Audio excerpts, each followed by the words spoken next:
The rink is quieter at night. Only one sheet burns bright beneath the rafters, a long white rectangle floating in a dark building.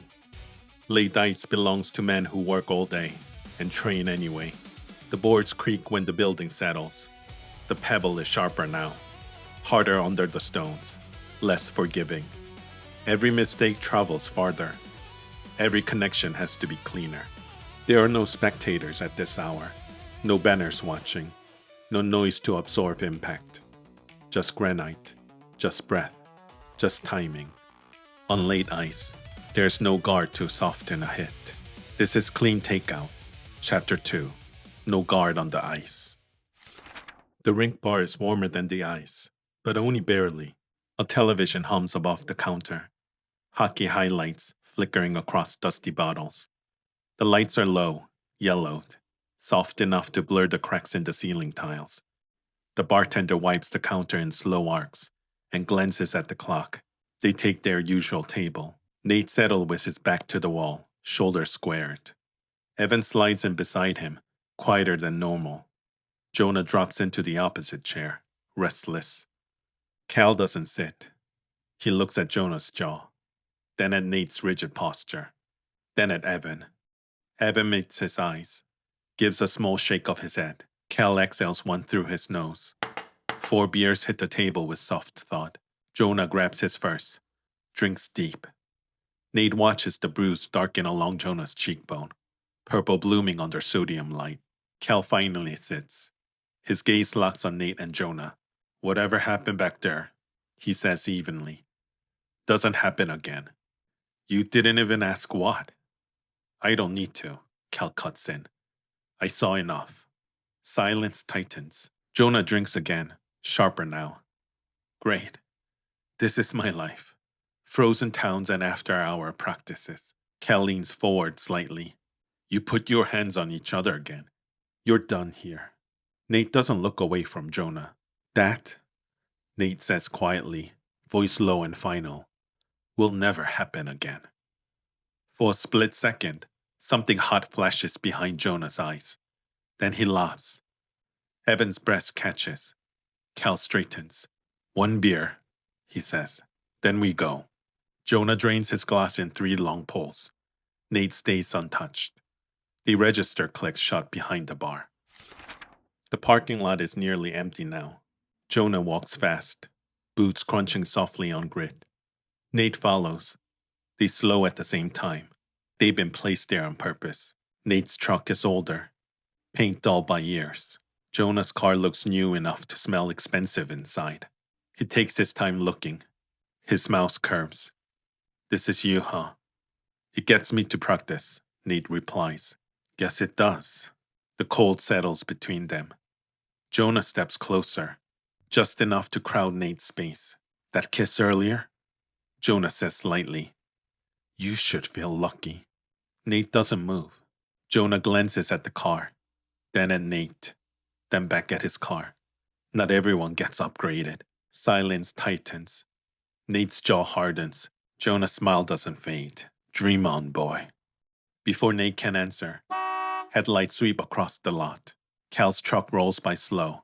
Windows drops. I said enough. Both men freeze. 7 o'clock tomorrow. Cal yells. Sharp. Both of you. The truck pulls away. Tires hissing on cold pavement.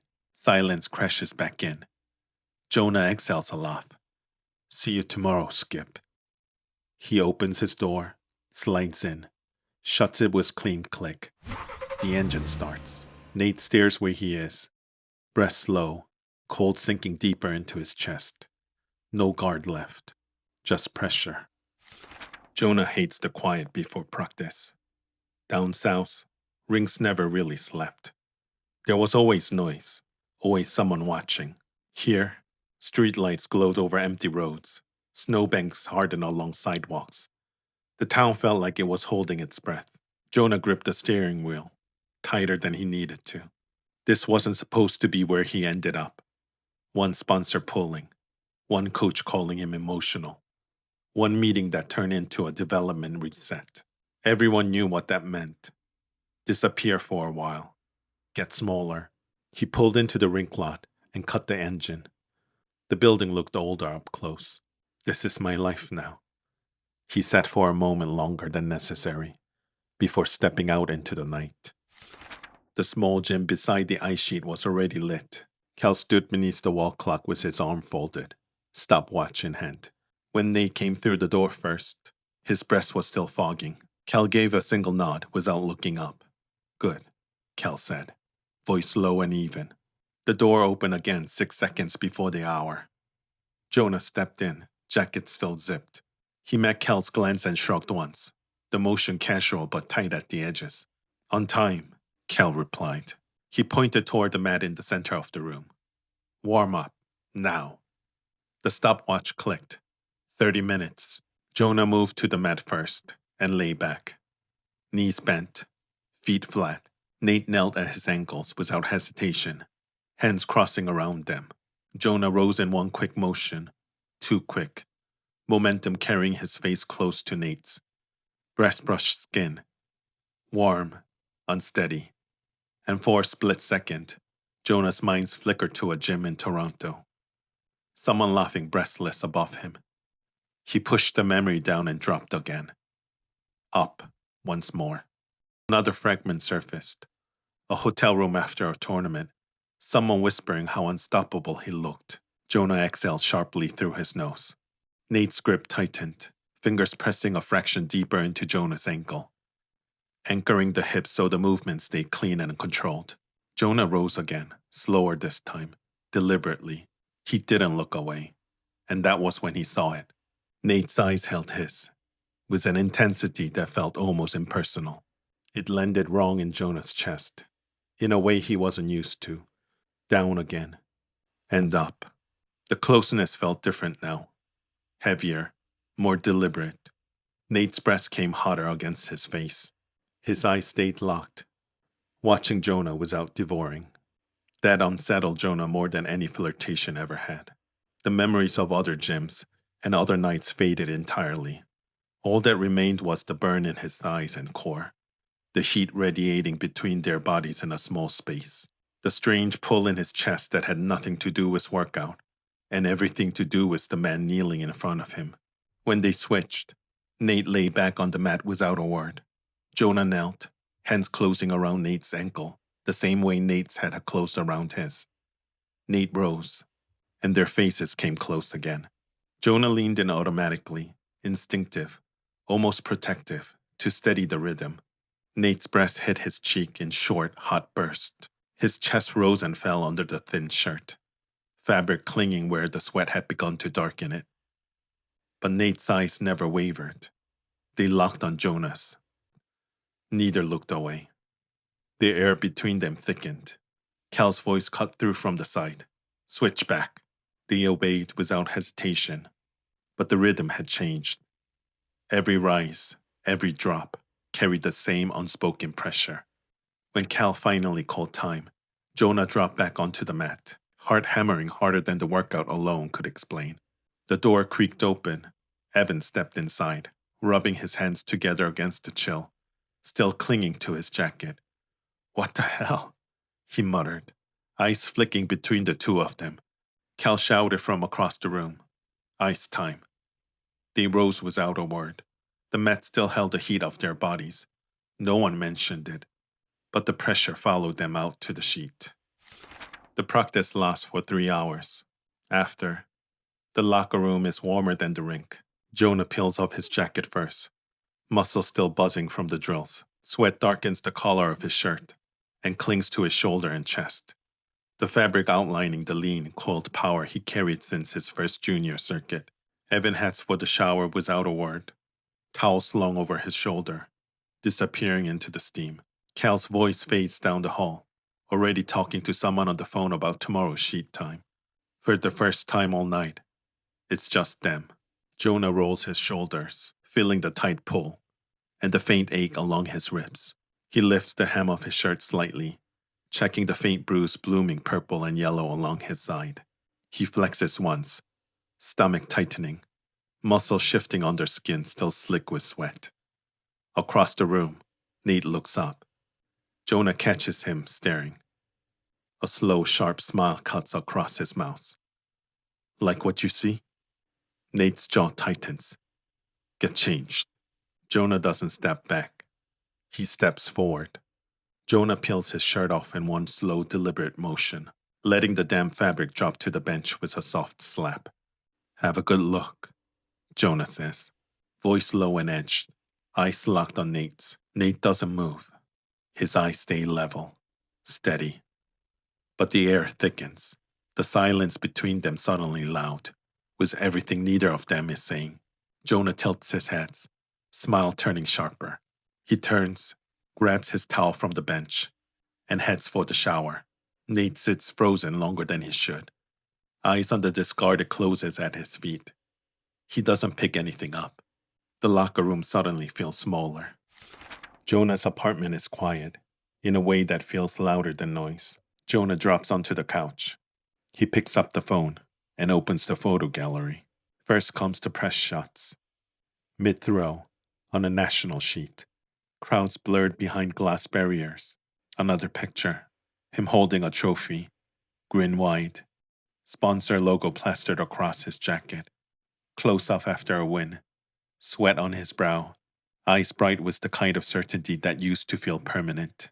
The caption underneath still read, Rising Star, and One to Watch. He scrolls past them faster than he means to. Then the gallery shifts. Private shots. The ones he never posted. A guy in Toronto, shirtless in hotel mirror. A blonde in Calgary, leaning against a bar rail. A dark-haired guy in a dimly lit room. He pauses on the dark-haired one. The photo is simple. The guy sitting on the edge of a bed, towel low on his hips, looking straight at the camera with a small knowing smile. Jonah remembers the night. After a tournament final, he remembers the guy's voice, his questions. You ever think about making this more than one night? Jonah remembers he kissed him back. Didn't answer him. He opens the last text message with the guy. It's over. We're done. He stares at the word for a long moment, thumb hovering over the reply field. He exhales once. The text vanishes. The screen goes dark. Jonah lies on his back in the dark apartment. He stares at the ceiling, chest rising and falling too fast for sleep. The memory rises uninvited. He remembered halfway through reheating leftover when the phone lit up. The name wasn't saved anymore, but he knew who it was. Vincent. The same dark-haired guy whose photos he had paused on earlier. Hey, silence on the other end.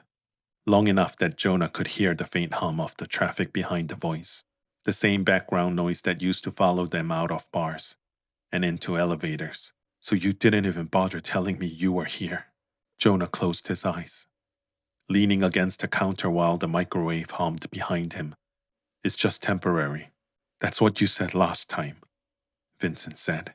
You always disappear after tournaments, Vincent continued. You always get distance after win, after parties, after someone new. Oh, come on. A bitter laugh had cut through the line. You sleep with everyone, Jonah. The words had landed heavy, like a stone thrown too hard, and refusing to curl back. Jonah swallowed. The microwave beeped once. I do care about you. I know, Vincent replied. That's why it hurts. I can't keep doing this. Sorry. The line had gone dead. Jonah had stared at the phone until the screen faded dark. Now back in the dark bedroom, that same memory plays again. Vincent's face comes back clear. The sharp line of his jaw, the voice, the laugh, all of it, still sharp enough to sting. He shifts under the sheet. The room is quiet, except for his own breathing. Vincent's face is there at first, but even as Jonah tries to hold on to it, the image starts to blur. Nate's face overlapping, sliding into place like a stone finding its final curl on the button.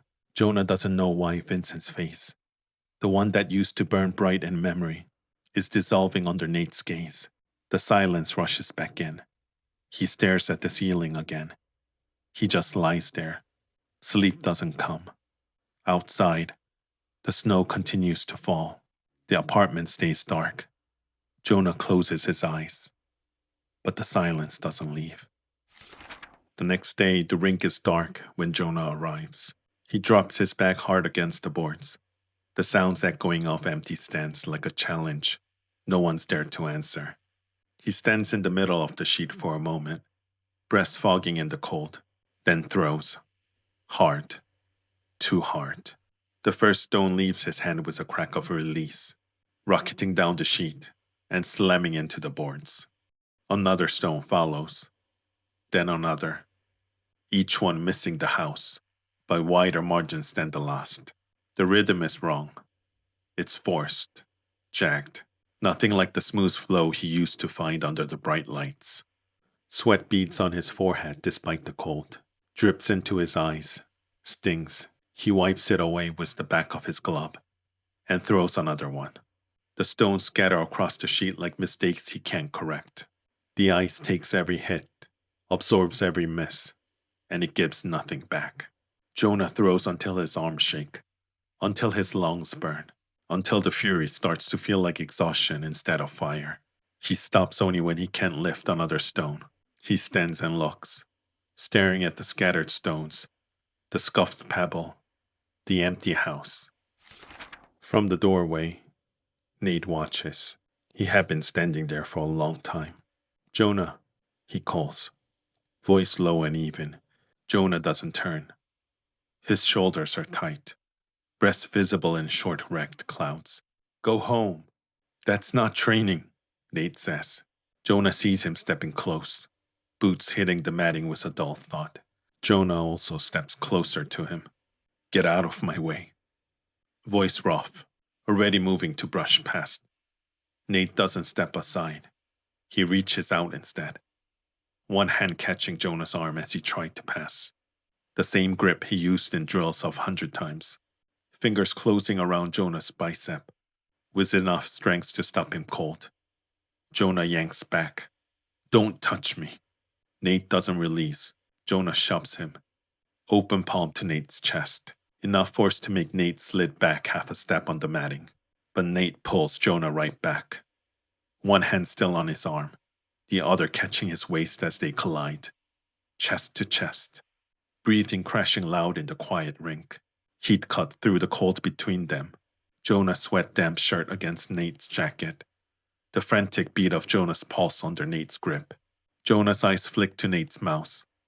Back to his eyes. The focus, the control, the thing that always unravels him. Shit, Jonah whispers, voice shaking, barely audible over their breathing. Nate's grip tightens unconsciously, not to hold him still, but to keep him there. And before either of them can stop it, Jonah kisses him, bodies pressing hard, like they're trying to prove something neither can name. Nate freezes for half a heartbeat. Then his hands tighten, one sliding to the back of Jonah's neck, fingers digging in, the other gripping his waist. And he kisses back. The world tilts. The rink disappears. The ice doesn't care why men lose control. It only records what happens when timing breaks. Jonah had always chased heat, noise. The rush that came after the throw landed perfect, and the crowd rolled back. Nate had always chased precision, systems, the discipline that kept chaos from spilling across the sheet. They told themselves this was about training, about performance, about fixing what was slipping. But friction has its own language. Pressure doesn't disappear, it redirects. It had all been moving toward this. Not a confession, a collision. The ice would be different after tonight. So would they. And neither of them was ready for what it would cost.